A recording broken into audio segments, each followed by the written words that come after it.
Pour,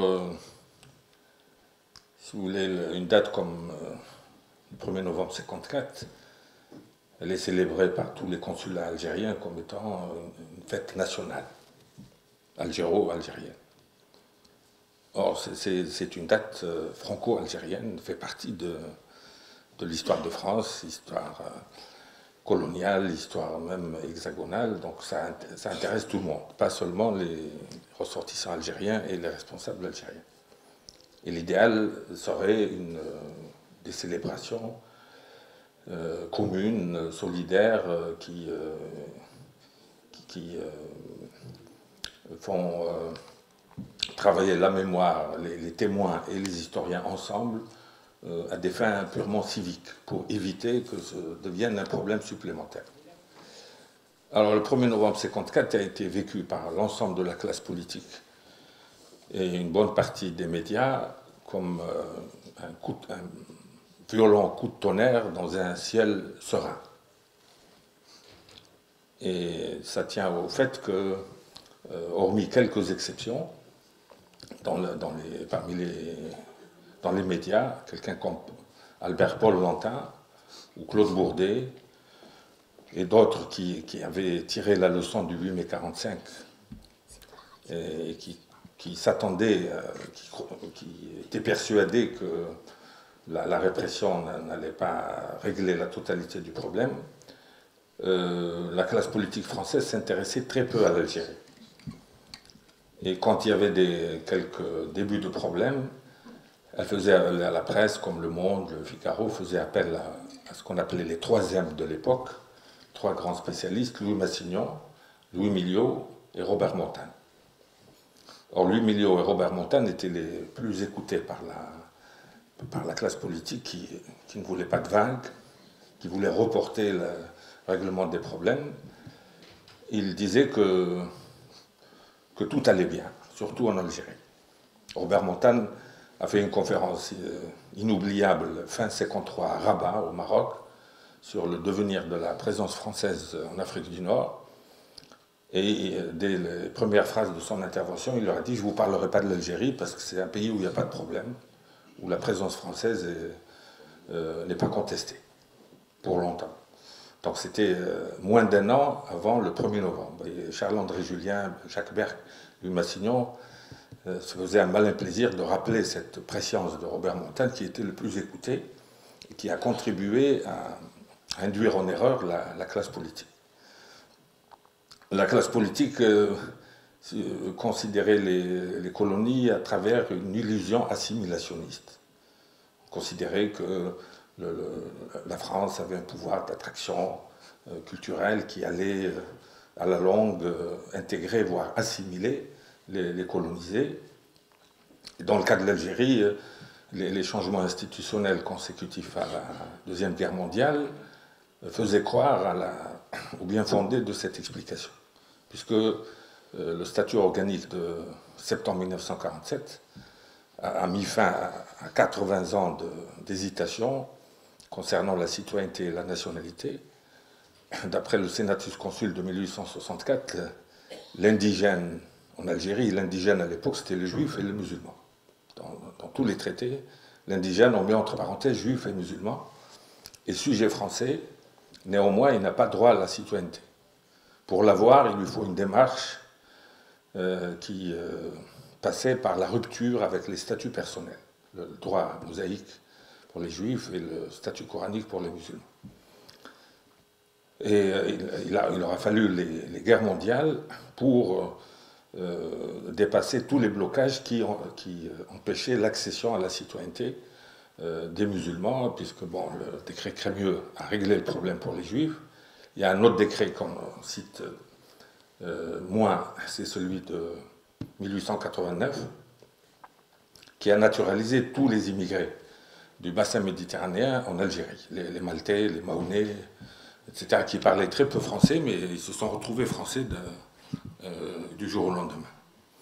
Et donc les Arabes, les indigènes, ou Berbères, ou Moussabites, à l'époque s'attendaient à ce que leur tour arrive. Il y avait une grande patience la population algérienne vaincue, qui essayait d'oublier les traumatismes des débuts de la conquête. Et donc, dès qu'il y a eu une première vague d'Algériens diplômés et instruits, leur premier mouvement, c'était de réclamer l'égalité dans le contexte de la souveraineté française. Ça a été le cas des jeunes Algériens, dont Ferhat Abbas a été le continuateur une génération après. Ferhat Abbas, pendant les années 30, il réclamait que l'égalité, la citoyenneté dans le respect de l'islam. Or, il n'a pas été entendu. Et ensuite, vous avez un autre courant à caractère culturaliste, c'est celui de l'association des ulama, lancé par d'anciens étudiants qui venaient d'Orient et qui étaient décomplexés par la Première Guerre mondiale et qui réclamaient l'enseignement de l'arabe classique qui était combattu par le gouvernement général, combattu ouvertement. Et ils réclamaient l'application de la loi de 1905 à l'islam. C'était pas une formation radicale à l'époque. Et malgré ça, elle était considérée comme très dangereuse dans les rapports du gouvernement général. Alors il y avait des hurluberlus à Paris qui étaient considérés vraiment comme des excentriques, voire des provocateurs, qui réclamaient ouvertement l'indépendance. C'était les fondateurs et les animateurs de l'Étoile nord-africaine, qui a été créée à la demande de l'émir Khaled. Khaled était interdit de séjour en Algérie et en France, puisqu'il lui était reproché d'avoir gagné les élections locales de 1919 et 1920 dans toute l'Algérie. Les listes Khaled ont eu un raz-de-marée aux municipales et aux élections pour les conseils généraux. Il a fallu l'arrivée au pouvoir du cartel des gauches, et Herriot, etc., qui l'ont autorisé à venir à Paris. Or, à Paris, il a fait une première conférence, donc en juillet 1924, dans la place Blanche. La deuxième conférence, à la place d'Italie, on lui a reproché des contacts avec le Parti communiste et on l'a expulsé pour de bon d'Algérie et de France. Or, la plateforme de Khaled était une plateforme dite réformiste. Elle ne réclamait pas l'indépendance, elle réclamait la promotion des musulmans. Et lui, l'ancien capitaine de ce pays, qui avait vécu, si vous voulez, dans l'armée française pendant la guerre, comme les dizaines de milliers de soldats musulmans qui venaient de l'arrière-pays, et ils ont vécu dans l'institution française la plus égalitaire, c'est l'armée. L'armée, vous n'avez pas les discriminations que vous trouvez dans les rues de Constantine ou d'Oran. Et après le retour au pays, ils ont vu que cette période d'égalité était vraiment éphémère et ils réclamaient un peu de cette égalité dans le vécu.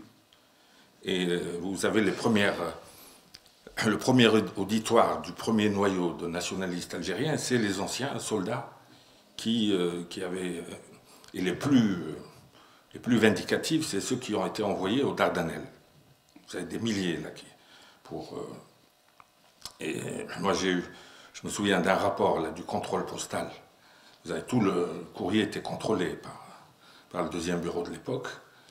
Le général qui s'occupait de ça a dit que ça a été une grosse erreur d'envoyer les soldats musulmans en Turquie, où ils ont admiré la discipline de l'armée turque, qui se battait pour son indépendance, et qui, dans les cartes postales, envoyait la photo du calife, avec une grande révérence en disant « Pourquoi nous, on n'a pas de chef musulman ?» Donc vous avez ce qui a donné un coup de fouet au nationalisme algérien, c'est les deux guerres mondiales. La première, où vous avez les gens qui avaient pratiqué une résistance passive, silencieuse, en souvenir de l'État algérien. Parce que Raymond Aron, en 1956, a commencé son petit livre célèbre qui lui a valu des injures de Soustelle, etc., en disant « La France a commis un étacide en Algérie ». C'est-à-dire qu'elle a détruit un État. Mais elle en a détruit plusieurs. Elle a détruit l'État du Dey, mais elle avait promis aux notables d'Alger la libération, sous les premières proclamations envoyées à partir de 1827 aux Algériens par les consuls de France et à Bonn, à Oran, etc., pour préparer l'occupation, c'était de dire nous refaisons ce qu'a fait Bonaparte avec les Mamelouks il a débarrassé l'Égypte de la dictature des Mamelouks. Après, vous aurez votre État indépendant. C'est la raison pour laquelle les notables d'Alger ont obligé le Dey à signer la proclamation, le traité avec de Bourmont le 5 juillet 1830, parce qu'ils croyaient que l'armée française était venue pour les libérer. Donc on aurait pu avoir un état de mort, comme on disent les militaires à l'époque, c'est-à-dire des Arabes, des fils, en général originaires d'Andalousie. Mais l'un d'eux, c'est Hamdan, est venu à Paris. Il a écrit le Miroir de l'Algérie qui a accusé la France de génocide. Le mot n'existait pas à l'époque, mais il s'est fait aider par ce qu'on appelait des libéraux français à l'époque. Et le Miroir, les historiens français de l'Algérie ont commencé par contester son authenticité. Donc il y a l'armée française qui ne tient pas sa promesse et qui empêche cet État mort d'exister. Et puis elle a détruit l'État de Ahmed Bey, parce que quand le Dey a abdiqué, le sultan Mahmoud a nommé le Bey de Constantine à sa place, comme Dey. Donc c'était un État qui se réclamait du sultan de l'État, de l'Empire ottoman.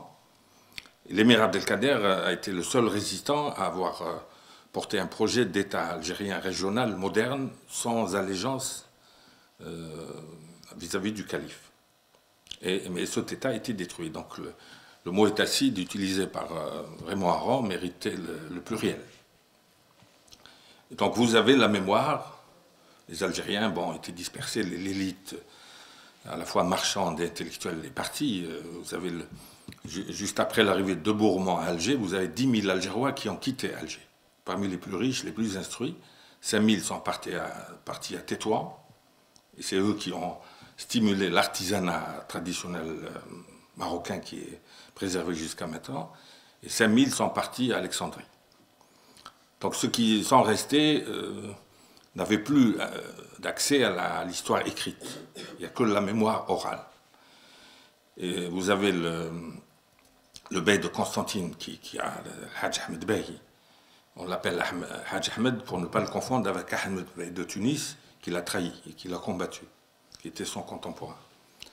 Quand il a été chassé de Constantine, il a continué jusqu'en 1848, c'est-à-dire 1 an et demi après l'émir Abdelkader.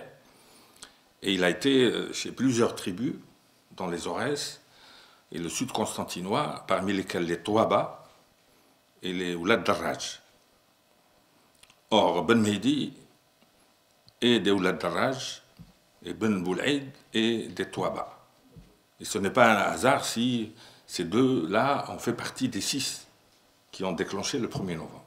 C'est par la tradition orale qui connaissait la continuation du combat d'Ahmed Bey au nom du sultan ottoman et au nom d'un État régional lié à Istanbul.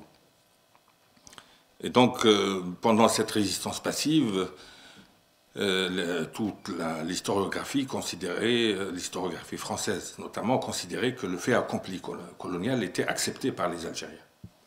Or, la Première Guerre mondiale a montré que non. Il a suffi qu'il y ait une poignée de gens qui se mettent à réclamer ouvertement pour qu'ils trouvent une audience assez conséquente, malgré les moyens de l'époque, et chez les troupiers, chez les gens qui étaient moyennement instruits. Et la Deuxième Guerre mondiale a apporté encore un stimulant beaucoup plus fort, puisque vous avez un nombre beaucoup plus élevé de soldats musulmans